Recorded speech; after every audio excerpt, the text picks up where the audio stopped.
स्वागत है आपका एक बार फिर से मेरे चैनल में। माय नेम इज़ मोहक रहतानी। आई एम जीआरएफ क्वालिफाइड और आज मैं आप सभी के लिए लेके आया हूँ बहुत ही amazing video 90 day strategy to crack the GRF. और मैंने अपनी GRF with all India rank इस बार अचीव करी है।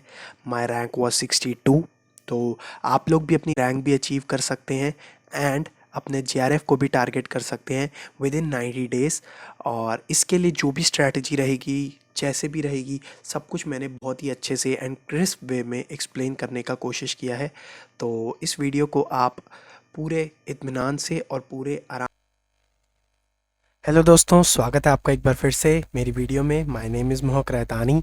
I am GRF qualified with all India rank 62 और आज मैं आपके लिए लेके आया हूँ 90 day strategy to clear JRF. तो जैसा कि आप सभी को पता होगा कि जीआरएफ के एग्ज़ाम हुए थे दिस टाइम और काफ़ी टाइम बाद हुए थे बिकॉज दो हमारे साइकिल्स को मर्ज करके हुआ था, जो कि दिसंबर और जून की साइकिल थी 2021 की, जिसका रिज़ल्ट अब फाइनली 2022 में आया है। बट अब जैसा कि जो टेंटेटिव डेट्स आई हैं, जैसे हमें पता लगा है कि अब जो एग्ज़ाम है वो बहुत ही जल्दी होने वाले हैं, यानी कि जून में हो सकते हैं। तो लगभग लगभग इसके लिए हमारे पास जो डेज़ बचते हैं वो हैं आपके 90 days. So this video is going to talk about आप किस तरीके से इन 90 डेज़ में अपनी जीआरएफ स्ट्रैटेजी को अपना सकते हैं और इसको क्लियर कर सकते हैं। तो चलिए बिना देर करे पॉइंट्स के ऊपर डिस्कस करते हुए चलते हैं। So first point is create your own time table. तो ये बहुत इंपॉर्टेंट है कि आप अपना टाइम टेबल अपने अकॉर्डिंग बनाएं। फॉर एग्ज़ाम्पल, एक बंदा अगर सिर्फ स्टूडेंट है, सो वो अपने स्केड्यूल में से अराउंड आप कह सकते हो 6 to 10 आवर्स स्टडीज़ को डिवोट करने का ट्राई कर सकता है। Person who is in job, कोई अगर जॉब में है तो वो अराउंड 4 to 6 आवर्स ट्राई कर सकता है। Now why I am saying is कि क्रिएट योर ओन टेबल। होता क्या है, बहुत टॉपर्स की आप स्टोरी सुन लेते हो और उसको सुन के आप कुछ अजीब से ही अपने टाइम टेबल्स क्रिएट करना शुरू कर देते हो। फॉर एग्ज़ाम्पल, अगर मेरे लाइफ में मुझे, जैसे मैं जॉब करता था तो मेरे को 9 आवर्स जॉब को भी देने हैं। अब इसके बाद अगर मैं बहुत सोचूं कि मैं 10 आवर्स की स्टडी डेली कर लूँगा या 8 आवर्स की स्टडी डेली कर लूँगा, तो वो मेरे लिए पॉसिबल नहीं है बिकॉज आप थकोगे, खाना भी खाना है, सोना भी है। तो टाइम टेबल सबका अपने अकॉर्डिंग बनाएं और टाइम टेबल बहुत रिजिड भी ना बनाए कि जो आप फॉलो ही ना कर पाए। कि जैसे आप टारगेट रख लें, मैं एक दिन में पूरी यूनिट ख़त्म कर दूंगा, या फिर मैं आपने अपने टारगेट्स ऐसे रख लें कि भाई मैं 1 वीक में मैं अपना 5 यूनिट्स निपटा लूँगा। मतलब आप जो टारगेट रखें वो ऐसे हों, फिजिबल हों, आपके लिमिट्स में हों, आप उसको कर सकते हों। इस तरीके के टारगेट हमेशा बनाएं और अपने आप को रिवॉर्ड भी देते रहें उन टारगेट्स को अचीव करने पे। जैसे अगर आपको कोई चीज़ पसंद है, जैसे आपको मूवी देखना पसंद है, तो आपने अपने टारगेट्स अचीव करके मूवी देख ली, या आप अपने टारगेट पूरे करके थोड़ी देर फ़ोन चला सकते हो, यूट्यूब चला सकते हो अपने माइंड से। लाइक आपको कोई सीरीज़ पसंद है, सीरीज़ ट्राई करना, सीरीज़ में ना जाओ, इन सब को अवॉइड करना इस समय जितना हो सके। बट ट्राई करो कि आप अपने आप को रिवॉर्ड भी करो और इसकी तरह अपना टाइम टेबल भी स्केड्यूल करते हुए चलो। Now second point which I have also learned is कि जब तक आप इस जर्नी को एंजॉय नहीं करोगे ना, कि एक एक दिन को आपको रियलाइजेशन होनी चाहिए कि yes, this is the part of my journey और यही जर्नी का पार्ट मुझे आगे जा कर के इस लायक बनाएगा कि इस जेआरएफ को मैं वर्थ कर पाऊँ। तो that is very important that you need to enjoy the process, because process जब आप इन्जॉय करने लग जाते हो तो आप एंड रिजल्ट पे कभी भी फोकस नहीं करते। ऐसा नहीं है कि आपको एंड रिजल्ट का टारगेट ही नहीं बनाना, बट आपका फोकस फिर एंड रिजल्ट नहीं होता, फिर आपका फोकस होता है to do the best that you can do in your daily routine. ठीक है, तो enjoy the process, it is the most important thing. Now third is the utilize extra time. Extra time in the sense that, for example what I will tell you is कि जैसे मैंने अपनी आदत बनाई हुई थी कि खाना खाते खाते भी मैं क्लासेस ले लेता था। कैसे क्लासेस ले लेता था? जैसे जो भी आप अगर ऑनलाइन कोर्स में एनरोल हो किसी भी, तो आप जा कर के वो क्लासेस ले सकते हो अपने एक्स्ट्रा टाइम में, या फिर कोई वीडियो देख ली, या फिर कोई आपने 100 MCQs लगा लिए, बिकॉज खाना खाते खाते भी आप वो जो एक्स्ट्रा टाइम बचा रहे हो उसमें भी आप अपने स्टडीज़ को दीजिए, because that will help you in the long run. क्योंकि इफ़ अगर आप 10 मिनट्स लेते हैं खाने में, 15 मिनट्स लेते हैं, और देन अगर आप उसके साथ ही वो MCQs भी लगा लेते हैं, तो आप सोचिए, if you have 30 days for the month, तो आप 15 × 3 450 मिनट्स एक्स्ट्रा दे रहे हैं अपने मंथ में। तो 450 एक्स्ट्रा मिनट्स, तो आप सोच सकते हैं कि आप वहाँ पे एक कॉम्पिटिटिव एज भी बना लोगे। तो आप ट्राई कीजिए हर तरीके से, आप जैसे हो सके अपना एक्स्ट्रा टाइम निकालने की कोशिश कीजिए जहाँ से भी आपको बचता है। चाहे आप वॉकिंग कर रहे हैं, अगर आप वॉक पे जाते हैं या मतलब कहीं भी जाते हैं, तो कुछ सुनते हुए चले जाइए, या फिर जैसे आप मैथ्स के कुछ क्वेश्चंस देखते हुए देखते हैं, तो आप मैथ्स के क्वेश्चन को एक बार आंखों के आगे से गुजार सकते हैं, कुछ फॉर्मूलेज आपने याद कर लिए। ठीक है, तो ये बहुत इंपॉर्टेंट है कि आप अपना टाइम एक्स्ट्रा जो भी है वो यूटिलाइज़ करें। And then utilize weekends. Weekends में यहाँ पे मैं आपको लिख देता हूँ सैटरडे एंड संडे। संडे तो मोस्टली लगभग जिन जिनका सबका वीक ऑफ सी रहता है, वीक एंड ही रहता है आई मीन, तो ट्राई कीजिए इन डेज़ को बहुत ज़्यादा यूटिलाइज़ कीजिए। ये स्पेशली उन लोगों के लिए है we who are in working. तो जो वर्किंग में है उनको एटलीस्ट इन दिनों में 10 से 12 आवर्स देना ही देना है, किसी भी तरीके से देना है, चाहे आपको नींद आए चाहे कुछ आए, बट आपको देना ही देना पड़ेगा। क्योंकि इस दिन में जो आप मेहनत करोगे, क्योंकि यहाँ पे सबसे मेन मेन इंपॉर्टेंट चीज़ जो होगी वो हम 5th पॉइंट में यहाँ से समझते हुए चल साथ में देख लेते हैं कि give mock test once in a week. Generally ये मॉक टेस्ट आपके हर जगह संडे के अराउंड होते हैं, या संडे और मे बी सैटरडेज को होते हैं। दैट इज़ वाई मैंने ऊपर बताया कि आप जो ये वीकेंड्स हैं इनको बहुत अच्छे से यूटिलाइज़ करो। तो मॉक टेस्ट देना बेहद इंपॉर्टेंट है, बेहद important. Last time I was able to crack only NET, but JRF तक मैं नहीं पहुंच पाया था, and I realize that mock test are very important, because जो वो 10 15 20 मार्क्स का डिफरेंस है आपकी स्टडीज़ में, वो मॉक क्रिएट करते हैं। क्योंकि आपको जो एनवायरनमेंट की आदत पड़ जाती है ना उस मॉक टेस्ट को देते देते, तो आपको रियली में जब आप पेपर में भी बैठते हो तो आपको वो बहुत ही ईजी गोइंग लगता है, आपको लगता है कि आप एक और मॉक देने ही बैठे हो। तो it is very important, very very, and I say very, that means very very important to give mock, because असली तैयारी आपको इस मॉक से ही पता पड़ पाएगी। क्योंकि PYQs देखो, आपको सब बोलेंगे कि आप PYQs लगाओ, प्रीवियस ईयर क्वेश्चंस लगाओ, एक्सपेक्टेड लगाओ, क्वेश्चन प्रीवियस ईयर लगाओ, एक्सपेक्टेड क्वेश्चंस लगाओ। I agree to the fact कि इन सब को भी आपको करना चाहिए, और मोस्टली हर कोई प्रीवियस ईयर को बहुत इंपॉर्टेंस देता है, बट मैं प्रीवियस ईयर के साथ आपको सजेस्ट करूँगा कि मॉक्स को आप बहुत ज़्यादा इंपॉर्टेंट दो, बहुत ज़्यादा इंपॉर्टेंस दीजिए, because this will create the extra edge जो आपको दूसरों से अलग बनाएगा। So do not skip on mock, अभी से ही आदत डाल लीजिए, ताकि पेपर से पहले आप बहुत ज़्यादा मॉक दे दें, एटलीस्ट 20 30 मॉक्स तो दे ही दे। अगर आप ये करते हैं ना, तो आपकी जो ये 90 डे स्ट्रैटेजी है ना, ये डेफिनेटली सफल हो जाएगी, बिकॉज आपको उतना ही फिर टाइम चाहिए होगा इसको कवर करने में।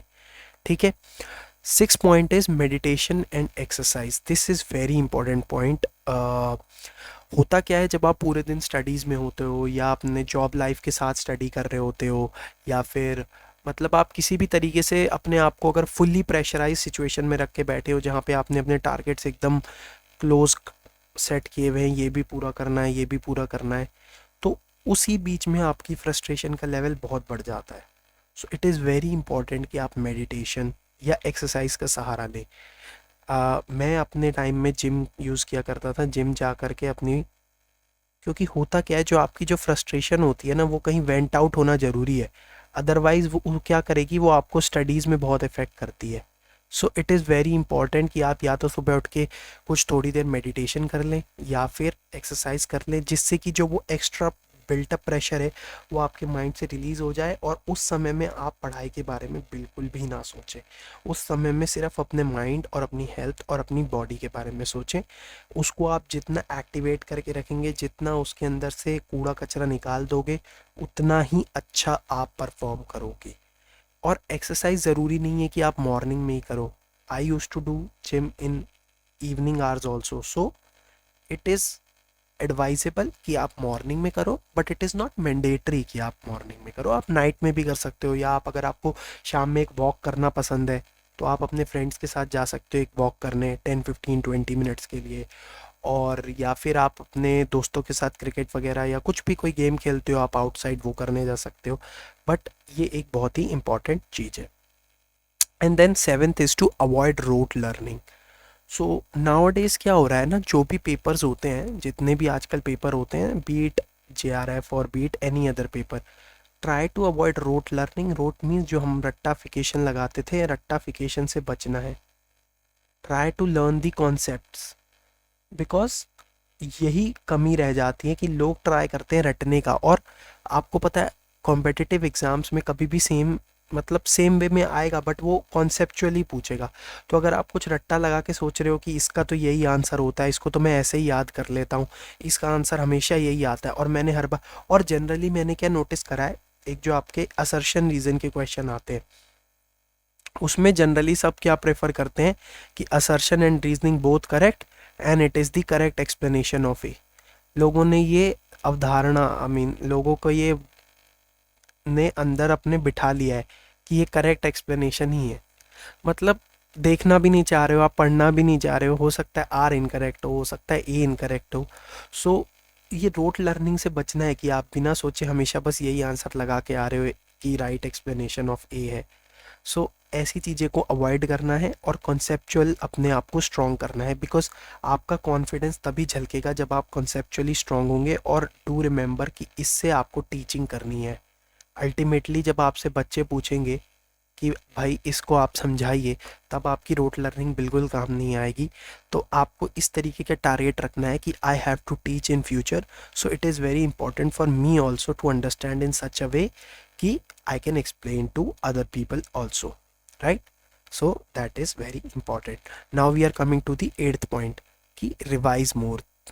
जितना हो सके आप अपने सिलेबस को कवर करने के बाद, दिस इज़ वेरी इंपॉर्टेंट कि आप रिवीजन लगाएं।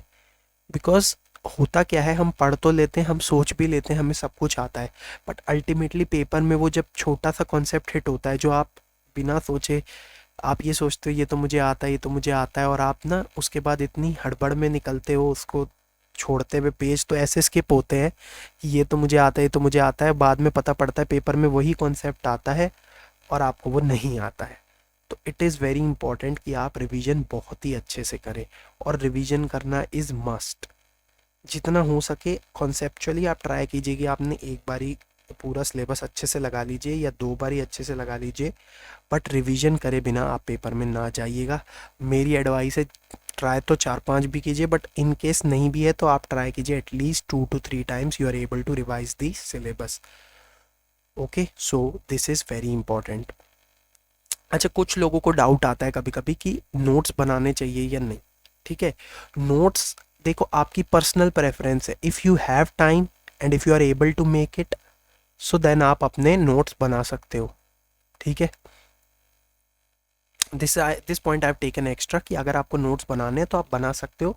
कोई रिजिडनेस नहीं है कि, मैंने बहुत लोगों से बात भी की है जिन्होंने बिना नोट बनाए भी अपना JRF निकाला है। सो ऐसा कोई कंपलसरी नहीं है कि आपको नोट्स बनाने ही हैं। अगर आप बना लेते हो तो डेफिनेटली आपको वो लास्ट मोमेंट में रिवीजन करने में हेल्प करेंगे, क्योंकि इतनी सारी PDFs जो आप इकट्ठी कर लेते हो वो आप एंड मोमेंट में तो पढ़ नहीं पाओगे लास्ट के 5 से 10 days में। But at this point what I would suggest is कि if you are in job, then आप थोड़ा अवॉइड करके ज़्यादा कॉन्सेप्चुअली और मतलब ट्राई कर सकते हो, जितना ज़्यादा से ज़्यादा हो सके मॉक लगा लो या रिवीजन कर लो।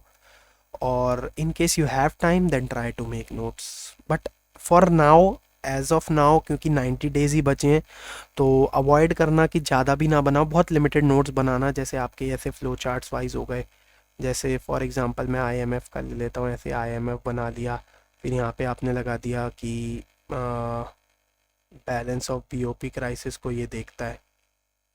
सो इस तरीके से आप फ्लो चार्ट वाइज बना सकते हो। बहुत हैवीली नहीं लिखना बैठ के कि एक एक लाइन बैठ के लिखने लग गए।